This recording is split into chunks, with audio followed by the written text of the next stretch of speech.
NEET paper leak मामले ने पूरे देश को झकझोर कर रख दिया है। इस पूरे घोटाले के तार जब महाराष्ट्र के लातूर से जुड़े तो एक ऐसा नाम सामने आया जिसने शिक्षा के नाम पर अपना एक विशाल साम्राज्य खड़ा कर रखा है, और वो है Shivraj Motegaonkar. NEET paper leak मामले में हुई शिवराज की गिरफ्तारी के बाद रोजाना नए नए खुलासे हो रहे हैं। बताया जा रहा है कि किलातूर जिले खोपे गांव में एक विशाल निर्माणाधीन इमारत का संबंध आरसीसी क्लासेस के संचालक शिवराज मोटेगांवकर से है। जानकारी के मुताबिक खोपे गांव शिवार इलाके में स्थित 8 एकड़ के विशाल भूखंड पर शिवराज मोटेगांवकर का एक बड़ा शैक्षणिक प्रोजेक्ट और निर्माण कार्य चल रहा है।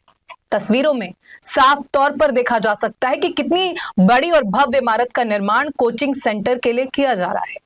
वहीं इस अवैध निर्माण पर प्रशासन की कार्रवाई होगी, ये तय हो गया है।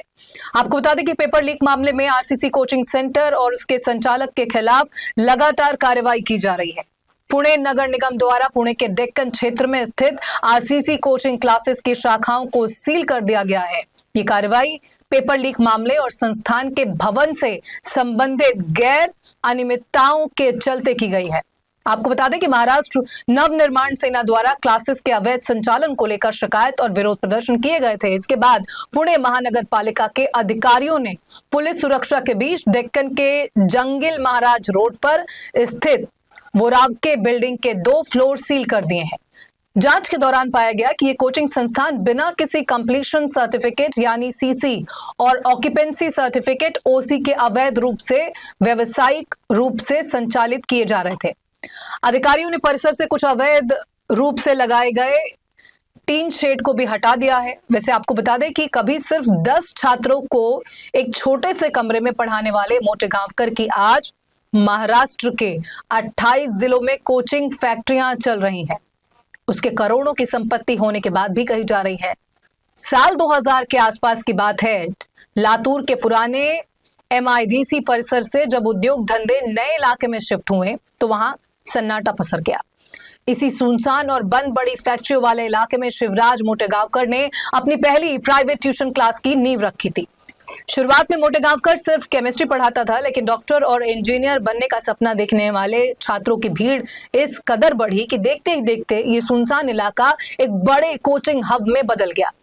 मोटेगांवकर की लोकप्रियता का अंदाजा इस बात से लगाया जा सकता है कि साल 2016 आते आते उसके एक बैच में 1500 से ज्यादा छात्र बैठने लगे। इसके साथ ही कमाई का ग्राफ भी तेजी से ऊपर भागने लगा।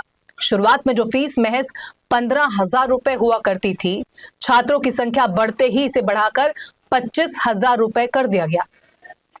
साल 2018 के बाद जब छात्रों की बाढ़ आ गई तो मोटेगांवकर ने अपने बिजनेस का मॉडल बदल दिया। अब वो सिर्फ केमिस्ट्री तक सीमित नहीं रहना चाहता था। उसने फिजिक्स, बायोलॉजी, PCM और PCB के पूरे सिलेबस को अपने हाथ में लेने का फैसला किया। इसके लिए उसने राजस्थान के कोटा और देश के अन्य बड़े कोचिंग गढ़ों से नामी गिरामी शिक्षकों को लाखों रुपए के भारी भरकम पैकेज पर हायर किया। यहीं से एक साधारण से दिखने वाले ट्यूशन क्लास ने एक कॉर्पोरेट कोचिंग फैक्ट्री का रूप ले लिया। साल 2020 के बाद मोटेगांवकर की इस कोचिंग ने आरसीसी के नाम से ब्रांडिंग शुरू की। पिछले 5 सालों के भीतर इस जाल ने महाराष्ट्र के करीब 28 जिलों को अपने लपेटे में लिया है। आज ऑनलाइन और ऑफलाइन दोनों माध्यमों को मिलाकर हर साल 25,000 से ज्यादा छात्र इस उम्मीद में यहाँ एडमिशन लेते हैं कि वो डॉक्टर या इंजीनियर बनेंगे। यहाँ हर छात्र से 75,000 रुपए से लेकर 1.25 लाख रुपए या उससे भी अधिक वसूले जाते हैं। जिस बंद पड़ी फैक्ट्री के गोदाम से ये काम शुरू हुआ था, आज वहां 4 से 5 मंजिला भव्य इमारतें खड़ी हैं। मोटेगांवकर ने लातूर समेत महाराष्ट्र के कई जिलों में बेशकीमती जमीनों पर बड़े बड़े सेंटर्स खोल रखे हैं। 10 छात्रों की फीस से शुरू हुआ ये सफर आज करोड़ों के टर्नओवर में बदल चुका है। लेकिन कहते हैं ना कि पाप का घड़ा एक दिन जरूर भरता है। नीट पेपर लीक मामले में नाम आने और गिरफ्तारी के बाद शिवराज मोटेगांवकर का ये पूरा तिलिस्म ढहने की कगार पर है। अब महाराष्ट्र के उन सभी 28 जिलों के सेंटर्स केंद्रीय जांच ब्यूरो यानी CBI की रडार पर है, जहां आरसीसी का बिजनेस फैला हुआ था। पुलिस और केंद्रीय एजेंसियां अब इस बात की तहकीकात कर रही हैं कि इस कोचिंग की आड़ में शिक्षा का कितना बड़ा खेल खेला जा रहा था।